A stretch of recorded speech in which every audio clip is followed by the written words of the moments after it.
Hello and welcome to the show. I am back at the Baja circuit on BeamNG Drive, going to be testing out some vehicles, see how long they can survive around this circuit. This has been one of those videos actually I've been really looking forward to filming, because I'm very curious to see how vehicles such as this van that we're going to be starting off with will manage. At the moment, the Burnside is leading the way, having almost made it onto lap number 4, and that is quite a lot of laps around a very, very nasty circuit. We shall get going with our van. Now, one of the rules for this series means that I cannot change around with the configuration of the vehicles. I have to spawn the vehicle and use it as it comes from the game. There's all sorts of various different presets to choose from. I will try and pick manual options if I can. However, there is no such luck for my van here, so we have got a less than ideal automatic gearbox as we throw it through the banked corner there. My concerns with the van is it might not have enough speed to clear some of the bigger jumps that we have around this circuit, although we will hope that it is a bit stronger. It might survive a few more crashes before important bits get broken. Will we have enough speed here? We've actually got a lot of oversteer, not quite as much as we had in the Burnside, but it is a fairly sizable amount going on. And I guess there's not a huge amount of weight over the back of this, so yeah, it will go very, very sideways very easily. If I happen to roll the van over, or any vehicle in this series, if I roll it over, I can right the car, and I must be driving as fast as I possibly can around the course. No chickening out and going very, very gently across the bumps. We've really got to throw the car at the course, or van, or truck, or whatever it might be going at the time, and see what we can do. Now, this is the problem area I foresee with the van. Can we get enough speed up here to make the jump? I don't think so. No, we can't. That is a big problem. That is going to be a big problem if you can't get, it's about 42-ish miles an hour needed. If you can't get 42 miles an hour across there, you're going to hit the landing of the jump very hard with your face, and that will mean breaking the radiator. Now, that is a fairly normal place for the radiators to go. The Burnside lasted quite a long time before the radiator damage actually started causing the car issues. I don't know whether we can do a similar thing with the van here or what. Oh, we are bouncing around. I think we might have collapsed. The front right suspension doesn't look particularly good. I think that might have gone. That is, yeah, we are actually now starting to pull slightly to the right as well. It's not a major concern as of yet. We can manage with the broken suspension. Is if the rear suspension goes, we might have issues across these sort of bumps here, because well, we're not going massively fast, but we're still getting, you know, a fair bit of airtime. And if we lose the rear suspension, we can have the vehicles bouncing around almost uncontrollably and rolling over pretty much every single jump, and that is not something that you want. Can we get double? Yes, we can, although, yeah, we're not really that comfortable on the landing. That's going to hurt the back of the car. Something horrible. We're still good. I mean, the wheels are, as I said, apart from a slight pulling to the right, we haven't snapped any of the wheels off, which is good news. We're across there okay. Oi! Somehow we got away with that, and I'm not 100% sure how we landed that one. Well, we've got further than the Covert ever did, although we're going to go for another tumble. There's nothing I can do about that one either. Yeah, the lack of performance is hurting us slightly. Come on, van, please roll over. That's the ticket. Yeah, our lack of performance is causing us some problems around here. We just can't get the speed up required to get across some of these smaller gaps. We are going to move ourselves up into third place as we go on to our second lap. We pass the area that the Legrand broke down. I mean, yeah, apart from the radio, if we hadn't landed on the nose essentially across that big jump, I don't think we would be having massive problems with the van. It's, yeah, taking a few knocks, a little bit of bodywork damage and a little bit of suspension damage, but other than that, it's holding up pretty well. It's so oversteery. It's so oversteery and so snappy oversteery as well. You'll go around a corner and it'll suddenly start going on you. You're not quite prepared for a van to be sudden snappy oversteery. Oh, we lost the rear bumper. Oh no, disaster. We are shedding weight as we head around the course. I'm watching the temperature gauge gradually rise. If we can keep it clean around this second lap, we might complete lap number 2. I'm not sure we're going to make it onto a third lap, but we shall wait and see. Oh, we're going to have, again, a little bit of sideways. A little bit of sideways going on. Temperature actually raised very, very quickly in the van. Oh, God, we're going to go across some more bumps. I'm fighting it an awful lot on the landings. In fact, I'm doing quite a lot of steering when the van is bouncing around on impact is perhaps not the safest idea. I think it'd be very easy to snap wheels off or certainly bend wheels up doing that. We have got away with it though so far in this, which is nice, but we're not going to have the speed to make it. Oh, we did 38 miles an hour. We'll make it across in the van. We will also go for a little bit of a bit of a roll. No further damage has been done in this. We've caved in the roof of the vehicle. Come on, we can maybe, possibly get a big oversteer moment. Will we make it around to complete our second lap? Oh, we're gonna be pushing it. In fact, oh, across the jump we go, and across the next one, clonking down again with the back of the vehicle. Oh, no, bad things. Maybe we can get as far as the sunburst did. I don't know. We'll be pushing our luck to try and get through the first few corners of lap 3. Stop bouncing around. We're catching the rear on the ground that is actually helping us out quite a lot by using kind of the rear, I don't even know what if you'd call it, the rear sort of quarter panels-ish at the back. It is stopping us from tipping over, which is helpful. Unfortunately, the head gasket has been damaged. The oil is now overheating. Use the speed to try and get the... No, we're not going to be able to get the double across there. That's not helped at all. We're on our side. We can recover. Oh, back over. Come on, van. That's the one we want. Man, I don't know. Honestly, I don't know how much difference it makes in terms of the kind of engine damage when the engine is just idling and when I'm going full throttle. So in the time I'm sort of stuck on my side there, whether that actually helps in terms of cooling my engine ever so slightly, I don't think so. Also, I think something else has gone. Oh, well, the whole engine's gone now.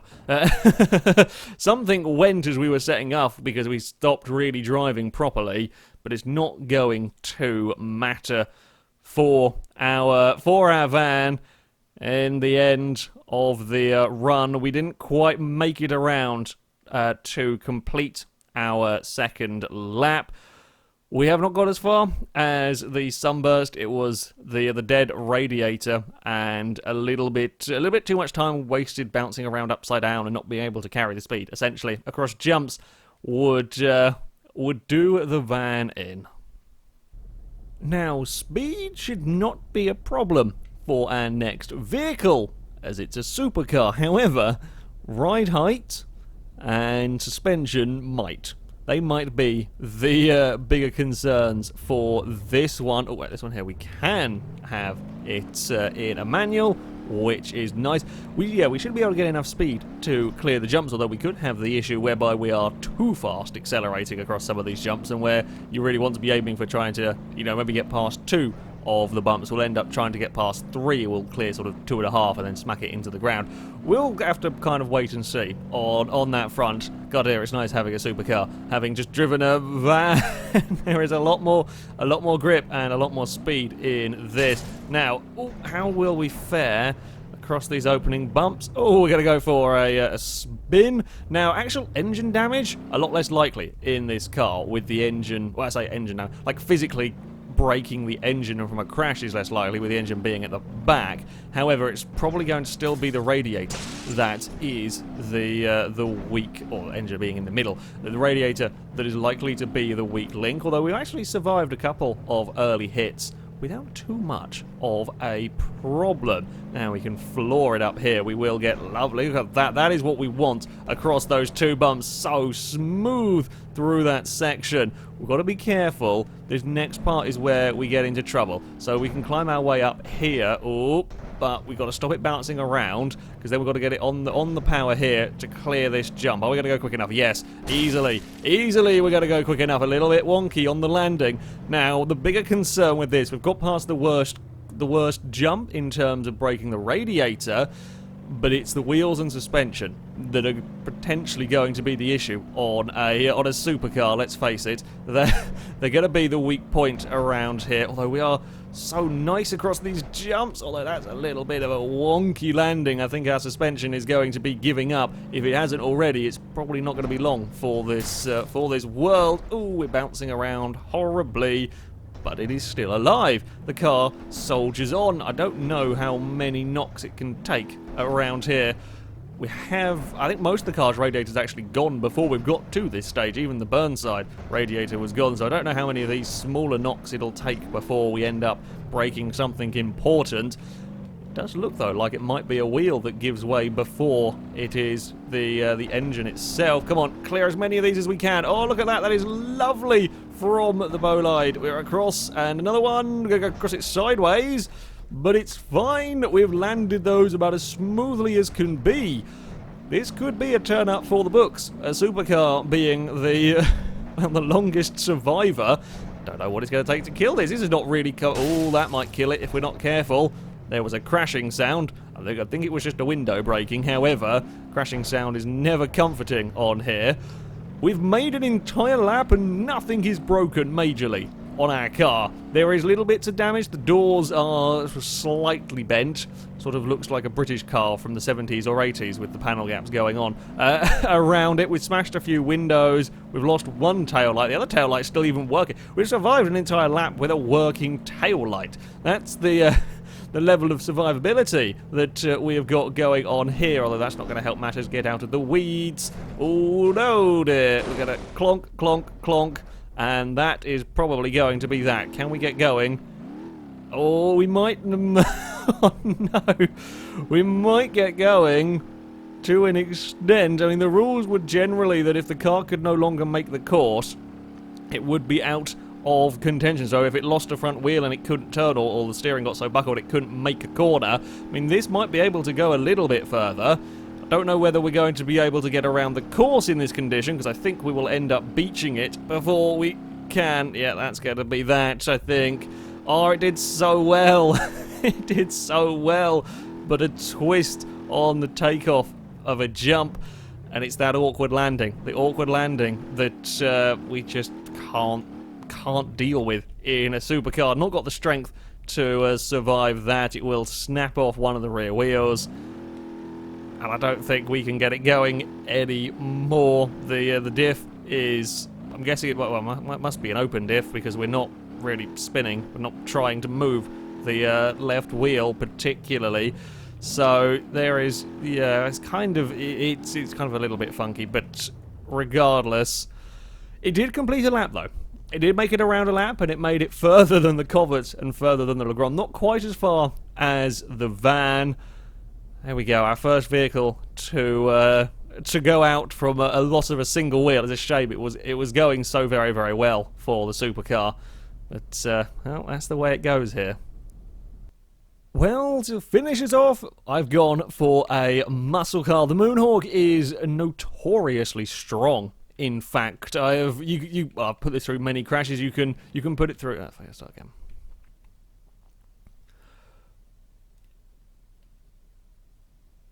Now, to finish us off, I've gone for the Moonhawk. Now, this car is incredibly strong. I put it through all sorts of different crashes and accidents, and it has survived a lot more of them than you would expect.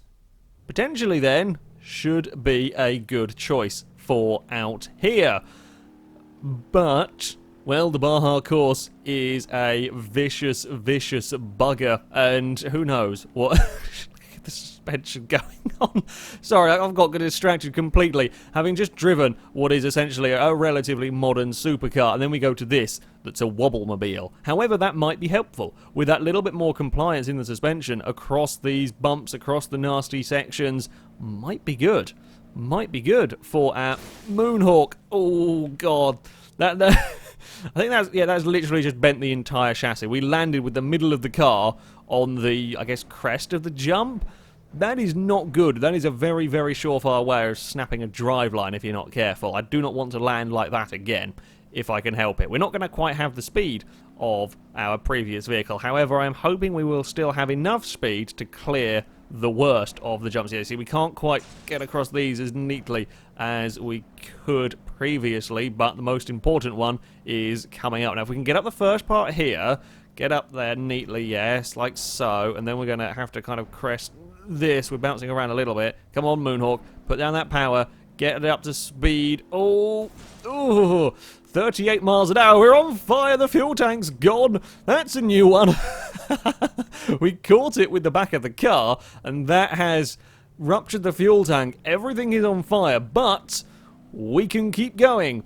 Yes, we can keep driving with the fuel tank this knackered. Oh, I don't know. I'm not 100% sure on this. I know we can run out of fuel. I don't know how quickly the fuel will drain out of a ruptured fuel tank. So potentially we could have a car go out having run out of fuel. All of the vehicles will start off with a full tank of fuel when you spawn them in and so on. Maybe, but I don't think it's gonna. I think it's gonna break before we get to that stage. It will just look silly that we are going to be keeping going with everything at the back on fire. We're going across these. Well, I mean, this is a nasty section. It's a very, very nasty section. However, it's not really doing much more damage to the car. I'm pretty sure the rear suspension's knackered. Not sure the front is particularly great either. Oh, there we go. We're across. We're across. We're going to clonk the ground a little bit awkwardly, but never mind.